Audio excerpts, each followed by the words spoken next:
Hello मित्रों, स्वागत है हमारे इस यूट्यूब चैनल में। अगर आप बीपीएससी टीचर की तैयारी कर रहे हैं और 9th 10th के लिए स्पेशली फॉर साइंस का तैयारी करना चाहते हैं तो मेरे चैनल को सब्सक्राइब और शेयर ज़रूर कर दें। और जो पीआरटी की तैयारी कर रहे हैं प्राइमरी टीचर के लिए, उनके लिए भी ये इंपॉर्टेंट होने वाला है वीडियो, क्योंकि सामान्य साइंस से जो प्रश्न पूछे जाएंगे 20 प्रश्न इसी में से रहेंगे। पूरी तरह से एनसीईआरटी और एससीईआरटी का निचोड़ है, जैसे कि आप देख रहे हैं। ठीक ना, तो बिना समय गंवाए आइए आज शुरू करते हैं और इसको फटाफट करते हैं। पहला इसमें क्वेश्चन लेते हैं, देखिएगा। गेंडा अभयारण्य किस राज्य में स्थित है? गेंडा अभयारण्य मित्रों किस राज्य में? तो असम में स्थित है, याद रखें। गेंडा अभयारण्य सिचुएटेड इन असम। विश्व में पाए जाने वाले जैव विविधता हॉट स्पॉट की संख्या इनमें से कौन सी है? तो मित्रों इसमें वर्तमान में 34 हॉट स्पॉट्स हैं। ठीक ना, याद रखेगा 34 जो है हॉट स्पॉट्स हैं। ठीक, हॉट स्पॉट उन्हें किया जाता है जहाँ पे जैव विविधता ज़्यादा पाई जाती है मित्रों, वहाँ उसको हॉट स्पॉट कहा जाता है, याद रखेगा। वन्य जीव अभयारण्य संरक्षण अधिनियम प्रस्तुत किया गया था, तो इसका राइट आंसर मित्रों 1972 में वन्य जीव संरक्षण अधिनियम जो है प्रस्तुत किया गया था। क्वेश्चन नंबर 4 की तरफ बढ़ते हैं। भारत का राष्ट्रीय पक्षी कौन सा है? भारत का राष्ट्रीय पक्षी क्या है मित्रों? तो भारत का राष्ट्रीय पक्षी मोर होता है, जिसे पाओक्रिस्टस कहा जाता है। ठीक ना, इसका वैज्ञानिक नाम पाओक्रिस्टस होता है, याद रखेगा। वैज्ञानिक नाम इसका क्या होता है? पाओक्रिस्टस होता है, इसलिए आपका ऑप्शन सही हो जाएगा। ठीक ना, याद रखेगा। नेक्स्ट बढ़ते हैं क्वेश्चन नंबर 5 की तरफ। निम्न में से क्वेश्चन नंबर 5 का रहा है, निम्न में से किस राष्ट्रीय पार्क में चीता निवास नहीं करता है? तो इसका राइट आंसर है मित्रों गिर राष्ट्रीय उद्यान में चीता निवास नहीं करता। इसमें जो है गिर राष्ट्रीय उद्यान में गुजरात में स्थित है और इसमें शेर पाले जाते हैं, याद रखेगा। गिर जो है गुजरात में स्थित है और इसमें शेर पाले जाते हैं, याद रखेगा। ठीक ना। सुंदरबन जो है मित्रों कहाँ पे स्थित है? पश्चिम बंगाल में स्थित है, याद रखेगा। ठीक ना। अब देखिए नेक्स्ट क्वेश्चन 6 नंबर पर चलते हैं। भारत में जैव मंडल रिजर्व कब शुरू किया गया था मित्रों? तो भारत में जब 1986 में शुरू किया गया था, याद रखेगा। नेक्स्ट क्वेश्चन, काजीरंगा राष्ट्रीय पार्क जो है कहाँ सिचुएशन है मित्रों? तो काजीरंगा राष्ट्रीय पार्क जो है असम में स्थित है। ठीक ना, याद रखेगा। क्वेश्चन नंबर 8 की तरफ, राष्ट्रीय उद्यान में सुरक्षा प्रदान की जाती है। देखिएगा क्वेश्चन नंबर 8 में राष्ट्रीय उद्यान में किसकी सुरक्षा की जाती है? तो फ्लोरा यानी कि वनस्पतियों की, फौना यानी कि जंतुओं की, और यहाँ ऑप्शन डी हो जाएगा, ए और बी दोनों के। ठीक ना, राइट आंसर हो जाएगा। ठीक ना, आइए आगे बढ़ते हैं।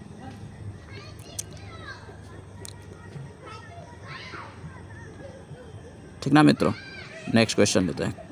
क्वेश्चन नंबर 9 लेते हैं, आपके सामने रहा है स्क्रीन पर। गिर अभयारण्य प्रसिद्ध है। गिर अभयारण्य किसके लिए प्रसिद्ध है मित्रों? तो गिर जो है अभी बताया था हमने कि शेरों के लिए प्रसिद्ध है। गिर जो है कहाँ स्थित मित्रों? गुजरात में स्थित है। कहाँ स्थित है? गुजरात में स्थित है, याद रखेगा। गिर जो है गुजरात में स्थित है। ग से गिर और ग से गुजरात आप याद रख सकते हैं इस प्रकार से। इसमें शेर पाले जाते हैं। नेक्स्ट क्वेश्चन नंबर 10 की तरफ बढ़ते हैं। ठीक है, कान्हा राष्ट्रीय उद्यान प्रसिद्ध है। कान्हा राष्ट्रीय उद्यान प्रसिद्ध है मित्रों। कान्हा राष्ट्रीय उद्यान प्रसिद्ध है क्यों? तो बाघों के लिए। कान्हा राष्ट्रीय किसके लिए प्रसिद्ध है? तो बाघों के लिए। ऑप्शन सी इसका राइट आंसर हो जाएगा। क्वेश्चन नंबर 11 की तरफ बढ़ते हैं मित्रों। क्वेश्चन नंबर 11 क्या करा आपका? भारत में प्रोजेक्ट टाइगर प्रारंभ किया गया था। तो मित्रों प्रोजेक्ट टाइगर 1973 में किसके लिए प्रयोग किया गया? तो बाघों के बचाव के लिए इसको लागू किया गया था। ठीक ना, याद रखेगा। Question number 12, Dudhwa national park कहाँ स्थित है? मित्रों दुधवा नेशनल पार्क उत्तर प्रदेश में स्थित है। आप अच्छी तरह से जानना है। Dudhwa national park situated in UP, Uttar Pradesh. Option B इसका राइट आंसर हो जाएगा। ठीक ना। क्वेश्चन नंबर 13 आपका कह रहा है, रेड डाटा पुस्तक में किस प्रकार की जीवों की सूची रहती है मित्रों? तो रेड डाटा पुस्तक में किस प्रकार की जीवों की सूची? ऑप्शन देखिएगा, दुर्लभ प्रजातियाँ, विलुप्त प्रजातियाँ, संकटग्रस्त प्रजातियाँ। ऑप्शन डी इनमें से सही उत्तर सभी हो जाएगा। ठीक ना। क्वेश्चन नंबर 14, सुंदरबन का संरक्षित जैव मंडल भारत के किस राज्य के अंतर्गत आता है? सुंदरबन से मित्रों अभी मैंने बताया था ऊपर आपको, सुंदरबन गिर यानी कि आपको सॉरी सुंदरबन जो है पश्चिम बंगाल में स्थित है। सुंदरबन कहाँ स्थित है मित्रों? पश्चिम बंगाल में स्थित है, याद रखेगा। क्वेश्चन नंबर 15 की तरफ बढ़ते हैं। भारत का जैव विविधता अधिनियम संसद में कब पारित हुआ था मित्रों? भारत का जैव विविधता अधिनियम मित्रों संसद में देखा ऑप्शन 1996, 1992, 2002, 2000। तो इसका राइट आंसर मित्रों ऑप्शन 2002 में पारित हुआ था, याद रखेगा। कब हुआ था इसका मित्रों? ऑप्शन 2002 में, याद रखेगा। 2002 में हुआ था। 2002 में हुआ था। ठीक ना, 2002 में हुआ था। अब देखिए नेक्स्ट आगे बढ़ते हैं। लाल आंकड़ा पुस्तक बनाई गई है। तो मित्रों लाल आंकड़ा पुस्तक किसके द्वारा बनाई? तो इसका राइट आंसर का IUCN द्वारा बनाई गई है। IUCN द्वारा बनाई गई है। ठीक ना, याद रखेगा। क्वेश्चन नंबर 17 की तरफ बढ़ते हैं। भारत में अब शेर पाए जाते हैं। याद रखें मित्रों, भारत में अब शेर पाए जाते हैं। पूछ रहा है आपका, सभी लोग जानते हैं भारत में जो है गिर वन, गुजरात अभी हम बताया आपको गिर कहाँ स्थित है? तो गुजरात में स्थित है, उसमें शेर पाले जाते हैं, याद रखेगा। ठीक ना, राइट आंसर हो जाएगा। नेक्स्ट क्वेश्चन नंबर 18 आपका कह रहा है, कर्नाटक में बांदीपुर जो स्थल है, कर्नाटक में बांदीपुर जो स्थल है किसके लिए प्रसिद्ध है? तो ऑप्शन ए देखिएगा हाथियों के लिए, ऑप्शन बी देखिएगा हुंगल के लिए, ऑप्शन सी देखिए चीता के लिए, ऑप्शन डी मोर के लिए। किसके लिए प्रसिद्ध है? तो आपका राइट आंसर मित्रों चीता के लिए प्रसिद्ध है। किसके लिए प्रसिद्ध है? चीता के लिए प्रसिद्ध है। याद रखिएगा ऑप्शन यहाँ पर क्या हो जाएगा? चीता के लिए प्रसिद्ध है। किसके लिए प्रसिद्ध है? चीता के लिए प्रसिद्ध है। ठीक है, याद रखिएगा। भारत में पहला राष्ट्रीय पार्क विकसित किया गया था मित्रों। भारत में पहला राष्ट्रीय पार्क विकसित किया, कहाँ विकसित किया गया मित्रों? तो इसका राइट आंसर मित्रों क्या हो जाएगा? Jim Corbett. Jim Corbett national park Bharat का पहला राष्ट्रीय पार्क है। ठीक ना, जिम कॉर्बेट भारत का पहला राष्ट्रीय पार्क है। याद रखिएगा, जिम कॉर्बेट जो है भारत का पहला राष्ट्रीय उद्यान है। याद रखिएगा मित्रों, जिम कॉर्बेट भारत का पहला राष्ट्रीय उद्यान है। ठीक ना। नेक्स्ट, नंदन कानन चिड़ियाघर जाना जाता है मित्रों। बहुत अच्छा प्रश्न दिया है आपका, बहुत इंपॉर्टेंट प्रश्न। नंदन कानन में क्या पाया जाता है मित्रों? तो देखिएगा ऑप्शन ए नीलगिरी, हिप्पोपोटामस, सी सफ़ेद tiger, hello and right answer मित्रों सफ़ेद टाइगर के प्रसिद्ध है। ऑप्शन सी हो जाएगा। नेक्स्ट, सरदार सरोवर बांध किस नदी बनाएगा मित्रों? तो सभी ऑप्शन सभी लोग जानते हैं सरदार सरोवर बांध कहाँ में स्थित है यार मित्रों? सभी लोग जानते हैं सरदार सरोवर बांध जो है कहाँ पे स्थित है। ठीक है ना, सरदार सरोवर बांध जो है मित्रों गुजरात में स्थित है और नर्मदा नदी पर बनाया गया। याद रखेगा, किस नदी बनाया गया है? तो नर्मदा नदी पर बनाया गया। ठीक ना, याद रखेगा। क्वेश्चन नंबर 22 की तरफ बढ़ते हैं। निम्नलिखित में कौन संकटग्रस्त स्पीसीज है? पूछ रहा है आपको कौन संकटग्रस्त यानी कि कौन जो है संकट में फंसा हुआ है। ऑप्शन ए दे रहा पर अमरबेल। तो अमरबेल एक पौधा होता है, सभी जानते हैं परजीवी पौधा है। ठीक है, लैंटाना एक पौधा होता है, निपेंथिसिस एक पौधा होता है जो कि संकटग्रस्त यानी कि इसका अस्तित्व खत्म होने वाला है।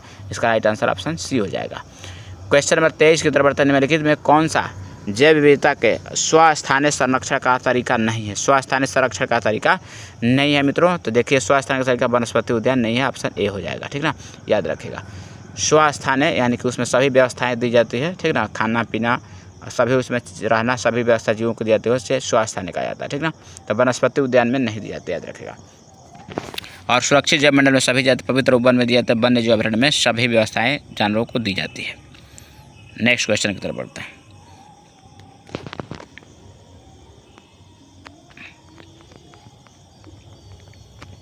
चलिए क्वेश्चन नंबर 24, भारत की वैश्विक जातीय विविधता का प्रतिशत कितना है मित्रों?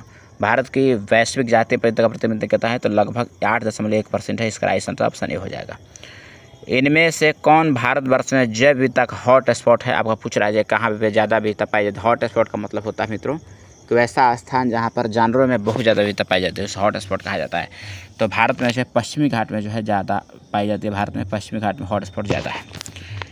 क्वेश्चन नंबर नेक्स्ट बढ़ते हैं। ठीक ना, क्वेश्चन नंबर 26 की तरफ बढ़ते हैं। उष्णकटिबंधीय क्षेत्रों में शीतोष्ण क्षेत्र से अधिक जातीय विविधता का प्रमुख कारण क्या है? तो पर आपको ऑप्शन में दिखाते हैं। ऑप्शन इसमें देखिएगा। ठीक ना, ऑप्शन ए दिया है उष्णकटिबंधीय क्षेत्र में शीतोष्ण क्षेत्र की तरह बार बार हिमनंदन नहीं होता है। उष्णकटिबंधीय पर्यावरण निकेत विशिष्टीकरण को प्रोत्साहित करता है। ऑप्शन सी देखिएगा, उष्णकटिबंधीय क्षेत्र में अधिक सौर ऊर्जा उपलब्ध होने से उत्पादन अधिक होता है। तो इसका राइट आंसर ऑप्शन मित्रों डी यानी कि इनमें सभी हो जाएगा। ठीक ना, नेक्स्ट क्वेश्चन की तरफ बढ़ते हैं। क्वेश्चन नंबर 27, निम्नलिखित में बाह्य स्थानीय संरक्षण का उदाहरण है। ठीक, बाह्य स्थानीय संरक्षण का उदाहरण है। तो इसका ऑप्शन पहले आपको देखना पड़ेगा। देखिएगा ऑप्शन ए इसमें दिया है पवित्र उपवन, ऑप्शन जो है बी दिया है राष्ट्रीय उद्यान, ऑप्शन सी जो है बीज बैंक और इसमें डी इनमें से सभी ऑप्शन। ठीक ना, तो इसका राइट आंसर है मित्रों को बीज बैंक। बाह्य स्वस्थानीय संरक्षण का उदाहरण कौन है? तो बीज बैंक। ठीक ना, नेक्स्ट, काजीरंगा राष्ट्रीय उद्यान किसके लिए विख्यात है? फिर देखिए आपको पूछ रहा है काजीरंगा राष्ट्रीय उद्यान मित्रों सभी लोग जानते हैं काजीरंगा गैंडा के लिए प्रसिद्ध है। एक सिंग वाला गैंडा कहाँ पाए जाते हैं? तो काजीरंगा राष्ट्रीय उद्यान में पाए जाते हैं। काजीरंगा राष्ट्रीय उद्यान कहाँ मित्रों स्थित है? अभी ऊपर प्रश्न आया था, असम में स्थित है। काजीरंगा राष्ट्रीय उद्यान कहाँ स्थित है मित्रों? तो असम में स्थित है। इसमें क्या पाया जाता है? गैंडा पाया जाता है। नेक्स्ट मित्रों क्या करा? डोडो है। डोडो जो है क्या है? विलुप्त प्रजाति, संकटग्रस्त प्रजाति, आपत्तिग्रस्त प्रजाति में से कोई नहीं। तो इसका राइट आंसर मित्रों विलुप्त प्रजाति यानी कि पूरी तरह से डोडो पक्षी विलुप्त हो चुके हैं। कहाँ पाई जाती थी? तो ये अफ्रीका में पाई जाती थी मित्रों। इसका मांस बड़ा स्वादिष्ट लगता था, इसलिए सभी लोग इसको मारकर खाए गए हैं। ठीक है, नेक्स्ट पढ़ते हैं 30 नंबर, हुलाक गिबन पाया जाता है। देखिएगा बहुत इंपॉर्टेंट प्रश्न है आपका, बीपीएससी तरफ प्रश्न। हुलाक गिबन पाया जाता है। हुलाक गिबन मित्रों कहाँ पाया जाता है? तो काजीरंगा पक्षी अभयारण्य में पाया जाता है। काजीरंगा पक्षी अभयारण्य में पाया जाता है, याद रखेगा। काजीरंगा पक्षी अभयारण्य में पाया जाता है। क्वेश्चन नंबर 31 क्या कर रहे हैं? एंटीलोप सेरी कापरा क्या है? देखिएगा एंटीलोप सेरी कापरा क्या है? बहुत इंपॉर्टेंट प्रश्न है। एंटीलोप सेरी कापरा क्या है मित्रों? तो देखिएगा ऑप्शन ए सुवेध्य प्रजाति, option B option A option B यहाँ पर देखिएगा क्या आ रहा है? संकटग्रस्त प्रजाति। ठीक ना, सी विलुप्त प्रजाति, गंभीर रूप से संकटग्रस्त। इसका राइट आंसर मित्र हो जाएगा ऑप्शन बी संकटग्रस्त प्रजाति। इसका राइट आंसर हो जाएगा। ठीक ना, याद रखेगा। ठीक ना, आप देखिए क्या करा? विश्व संरक्षण दिवस जो है मित्रों कब मनाया जाता है? विश्व संरक्षण दिवस मित्रों कब मनाया जाता है, याद रखेगा। विश्व संरक्षण दिवस मित्रों कब मनाया जाता है, तो इससे देखिए 3 दिसंबर, 29 दिसंबर, 26 दिसंबर, 5 जून। तो देखिएगा 29 दिसंबर को मित्रों विश्व संरक्षण दिवस मनाया जाता है और 5 जून को विश्व पर्यावरण दिवस मनाया जाता है। तो इसका राइट आंसर मित्रों क्या हो जाएगा, 29 दिसंबर, ठीक ना, याद रखेगा। इसका राइट आंसर मित्रों क्या हो जाएगा, 29 दिसंबर, ठीक ना, याद रखेगा।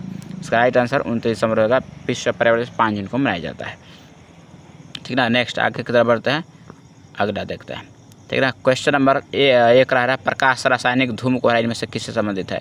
नया प्रश्न आपका हो गया मित्रों, एक सेट खत्म हो गया। आप देखिए प्रकाश रासायनिक धूम कोहरा, प्रकाश रासायनिक धूम कोहरा किसमें से किससे संबंधित है। तो इसका देखिएगा सल्फर डाइऑक्साइड, पैन एम धुआं, ozone, PAN and di nitrogen dioxide, ozone, sulphur dioxide and hydrocarbon, sulphur dioxide, oxide, carbon dioxide and hydrocarbon. तो इसका right answer option B, ozone, PAN and nitrogen dioxide जो है इसमें से धूम कोहरा संबंधित है, ठीक ना, याद रखेगा मित्रों। नेक्स्ट क्वेश्चन की तरफ बढ़ते हैं,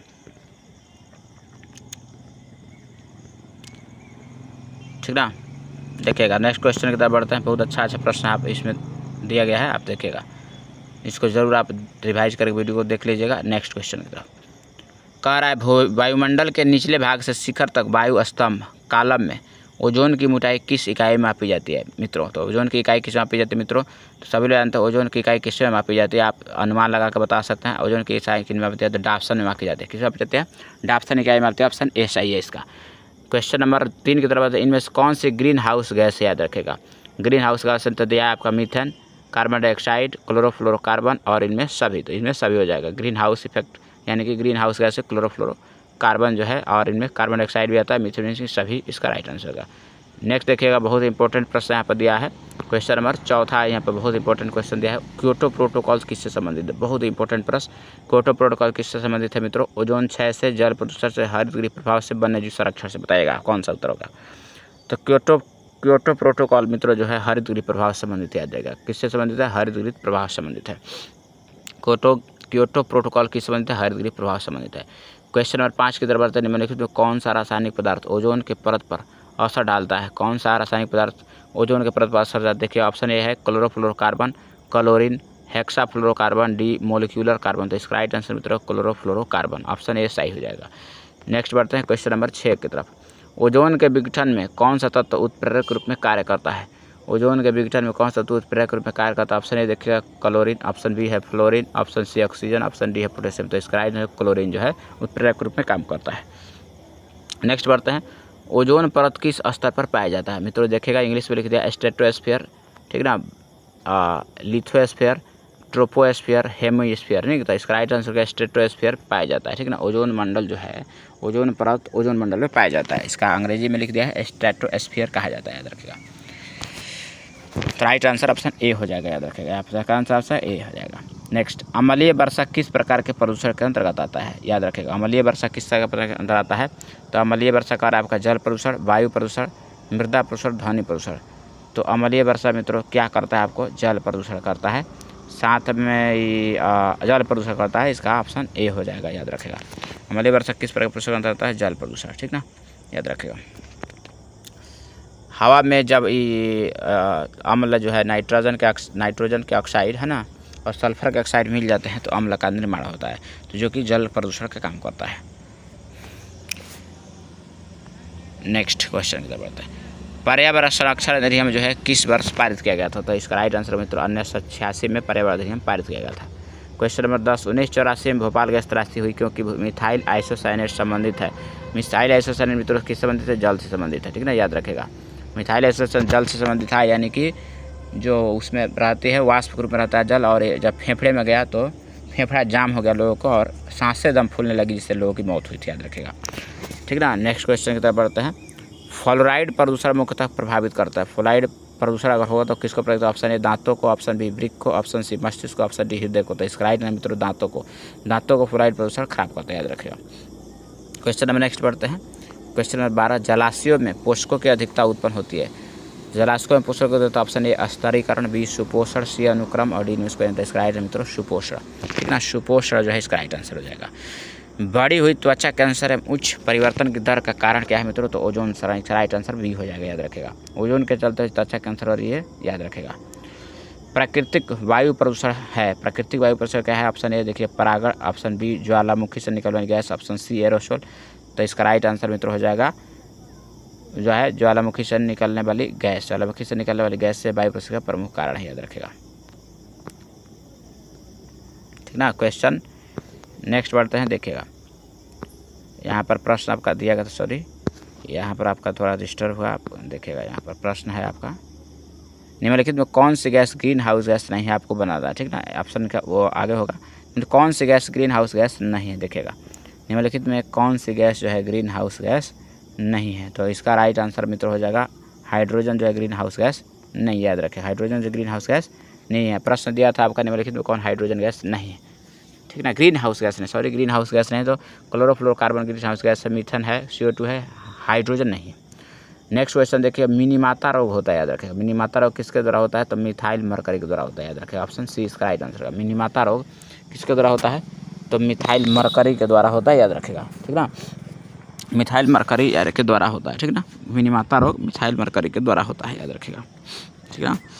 नेक्स्ट कह रहा है क्वेश्चन आपका आगे 7 नंबर, म्यूटाजेनिक, ठीक ना, म्यूटाजेनिक प्रदूषक है, प्रदूषक कौन है, तो पहला ऑप्शन दिया है ऑर्गेनोफॉस्फेट्स, रेजिन, सी हाइड्रोकार्बन्स, डी नाइट्रोजन ऑक्साइड। तो इसका राइट है मित्रों हाइड्रोकार्बन जो है म्यूटाजेनिक प्रदूषक है। नेक्स्ट, प्रदूषण जो अम्ल वर्षा कराता है, प्रदूषण जो अम्ल वर्षा कराता है, इसका देखिएगा प्रदूषण जो अम्ल वर्षा कराता है, तो इसका राइट आंसर में तो SO2 जो है अम्ल वर्षा के लिए उत्तरदायी है। जल में मिल करके सल्फर डाइऑक्साइड बनाता है, सल्फर डाइऑक्साइड जल में मिल करके सल्फ्यूरिक अम्ल बनाता है, जो वर्षा के रूप में पृथ्वी पर आता है, जिससे अम्लीय वर्षा कहा जाता है, ठीक ना। इसमें एक और गैस से भी होती है जिसे NO2 कहा जाता है, जो कि मिल करके नाइट्रिक अम्ल बनाती है, और जब वर्षा के रूप में आते हैं तो इन्हें अम्लीय वर्षा कहते हैं। देखिएगा क्वेश्चन नंबर 9, वर्षा अम्लीय वर्षा कला जब इसका pH मान कम होता है, जब इसका pH मान होता है, देखिए यहाँ गलत लिख दिया है, pH मान होता है, तो इसका राइट आंसर अम्लीय वर्षा का pH मान 5.6 होता है, याद रखेगा।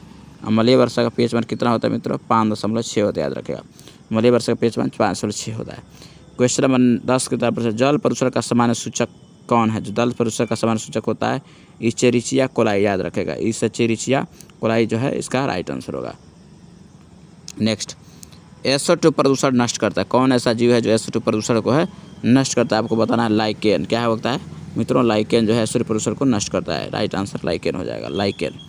क्वेश्चन नंबर 12 की तरफ बढ़ते हैं, नेक्स्ट, ठीक ना, याद रखिए क्वेश्चन नंबर नेक्स्ट आपको सामने है, क्वेश्चन नंबर 22। क्वेश्चन नंबर 22 आपका होता है, देखिएगा यहाँ पर क्वेश्चन नंबर 22 आपका क्या रहा, वाहित मल जल शुद्धिकरण में क्रियाशील होता है, वाहित मल जल शुद्धिकरण में कौन क्रियाशील होता है, बताइए, जंतु प्लवक, मछलियाँ, जीवाणु और इनमें सभी, बताइएगा। तो इसमें राइट आंसर जो है मित्रों सभी हो जाना चाहिए, इसमें राइट आंसर सभी हो जाएगा, गलत आपको दिया है, ठीक ना, राइट आंसर सभी हो जाएगा। नेक्स्ट आ रहा है आपका 23, मिनीमाटा रोग उत्पन्न होता है, मिनीमाटा रोग किससे होता है, तो सॉरी दोस्तों, तो पारे से प्रदूषित मछलियों के सेवन से, पारे से प्रदूषित मछलियों के सेवन से, ऑप्शन सी इसका हो जाएगा। पारे से कौन सा रोग होता है, मिनीमाटा रोग होता है, याद रखेगा।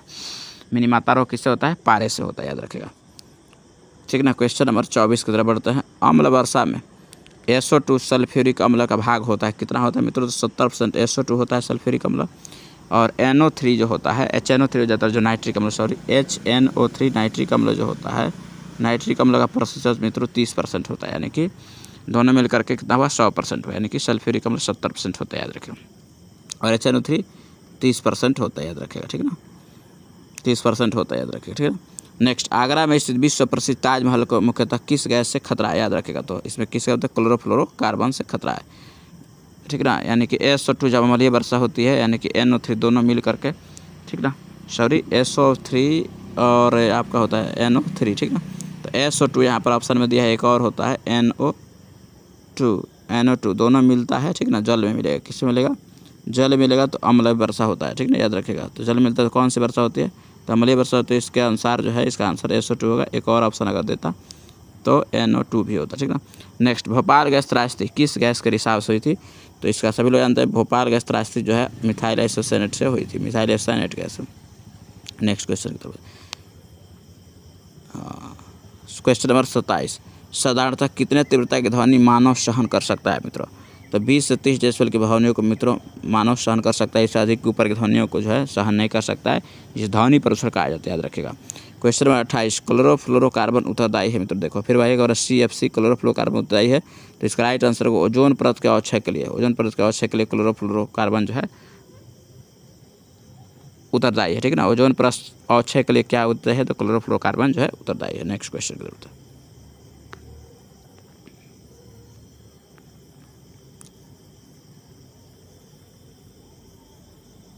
नेक्स्ट क्वेश्चन बढ़ते हैं, देखिएगा। चिपको आंदोलन निम्न सुरक्षा के लिए स्थापित किया। चिपको आंदोलन किसके लिए था मित्रों? घास स्थल, जंगल, नदी और पहाड़। तो सभी लोग जानते हैं चिपको आंदोलन जो है जंगल से संरक्षण था, यानी कि जंगल को बचाना था। चिपको आंदोलन किसके लिए बताना था मित्रों? तो जंगल से बचाव के लिए था, ठीक ना, जंगल से बचाव के लिए था, ठीक ना। जिसमें आप सभी लोग जानते हैं कि जंगलों से पेड़ों को चिपक करके अमृताबाई विष्णु ने पेड़ों की रक्षा की थी। निम्न में से कब चिपको आंदोलन हुआ था मित्रों? ये पूछ रहा है आपका चिपको आंदोलन कब हुआ था मित्रों? तो 1974 में चिपको आंदोलन हुआ था, याद रखेगा। चिपको आंदोलन कब हुआ था? 1974 में हुआ था। नेक्स्ट, विश्व पर्यावरण दिवस कब मनाया जाता है? तो इसका राइट आंसर मित्रों विश्व पर्यावरण 5 जून को मनाया जाता है, याद रखेगा। विश्व पर्यावरण कब मनाया जाता है? 5 जून को मनाया जाता है। नेक्स्ट बढ़ता है। SO2 प्रदूषण का सूचक है मित्रों। SO2 प्रदूषण का सूचक किसका है? लाइकेन का, ठीक है ना। SO प्रदूषण का सूचक कौन है? लाइकेन। राइट आंसर इसका मित्रों हो जाएगा लाइकेन, ऑप्शन बी हो जाएगा। बायोगैस से मुक्त होते हैं तो मित्रों बायोगैस से मुक्त क्या होता है? तो CH4 मेथन होता है, H2S sulphuric, H2S hydrogen sulphide होता है, CO2 कार्बन डाइऑक्साइड में सभी राइट आंसर हो जाएगा मित्रों डी। क्वेश्चन नंबर 34, चिपको आंदोलन संबंधित है। चिपको आंदोलन में से किससे संबंधित है? सभी लोग जानता है मनुष्योत्तर वृक्षों को काट कर गिरा देने से बचाने से संबंधित है, याद रखें। ऑप्शन बी इसका राइट आंसर हो जाएगा। फिर आपका पूरा लाइकेन सूचक अभी जो है ऊपर आया था SO2 प्रदूषण, किसका? SO2 प्रदूषण के अभी ऊपर आया था। नेक्स्ट क्वेश्चन, WHO के द्वारा ध्वनि प्रदूषण कौन सा मानक सही है? ध्वनि प्रदूषण मित्रों 20 से 30 डेसिबल के ऊपर की जो ध्वनियाँ होती है ध्वनि प्रदूषण कही जाती है, याद रखेगा। ग्रीन मफलर किस प्रदूषण के निदान हेतु प्रयुक्त होता है मित्रों? ग्रीन मफलर जो है किस प्रदूषण के बचाव के लिए प्रयुक्त होता है? याद रखेगा मित्रों ध्वनि प्रदूषण के लिए ग्रीन मफलर का प्रयोग होता है। बहुत बेहतरीन प्रश्न है। ग्रीन मफलर किस प्रकार के प्रदूषण के निदान हेतु प्रयुक्त होता है? तो ध्वनि प्रदूषण के लिए प्रयुक्त होता है, याद रखेगा। क्वेश्चन नंबर नेक्स्ट बढ़ते हैं। इनमें से किस अंतर्राष्ट्रीय संधि पर हस्ताक्षर ओजोन अवक्षयकारी पदार्थों के उत्सर्जन पर नियंत्रण के लिए किया गया था? तो इसका राइट आंसर मॉन्ट्रियल क्या हुआ था मित्रों? मॉन्ट्रियल प्रोटोकॉल के अंतर्गत जो है ओजोन संरक्षण के बचाव के लिए किया गया था। मॉन्ट्रियल प्रोटोकॉल ओजोन संरक्षण के बचाव के लिए किया गया था। नेक्स्ट क्वेश्चन की तरफ बढ़ते हैं। प्रकाश रासायनिक धुंध निम्नलिखित में क्या नहीं पाया जाता? प्रकाश रासायनिक धुंध में क्या नहीं पाया जाता? PN पाया जाता है, ठीक ना। सल्फर डाइऑक्साइड भी पाया जाता है, सल्फर डाइऑक्साइड भी पाया जाता है, कार्बन डाइऑक्साइड पाया जाता है, ठीक ना, याद रखेगा। यानी कि इसमें राइट आंसर हो जाएगा पैन नहीं पाया जाता, PAN नहीं पाया जाता, याद रखेगा। PAN जो है नहीं पाया जाता, रासायनिक धुंध में PN नहीं पाया जाता है, तो इसका राइट आंसर ये हो जाएगा। अम्लीय वर्षा में pH मान कितना होता है मित्रों? तो अम्लीय वर्षा का pH मान 5.6 होता है, अभी आया था ऊपर।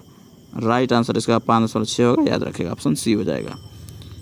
क्वेश्चन नंबर 41, निम्नलिखित में से जैव आवर्धीकरण किससे माना जाता है? ठीक है, निम्नलिखित में से जैव आवर्धीकरण का कारण किससे माना जाता है? तो इस देखिएगा ऑप्शन यहाँ पर दिया है आपका पारा DDT ए और बी दोनों सल्फर DDT सब डाइक्लोर डाइफिनाइल डाइक्लोर एथेन या DDT फुल फॉर्म होता है, याद रखेगा, ठीक है ना, DDT राइट आंसर का। क्वेश्चन नंबर 42, निम्नलिखित में कौन ग्रीन हाउस गैस नहीं है?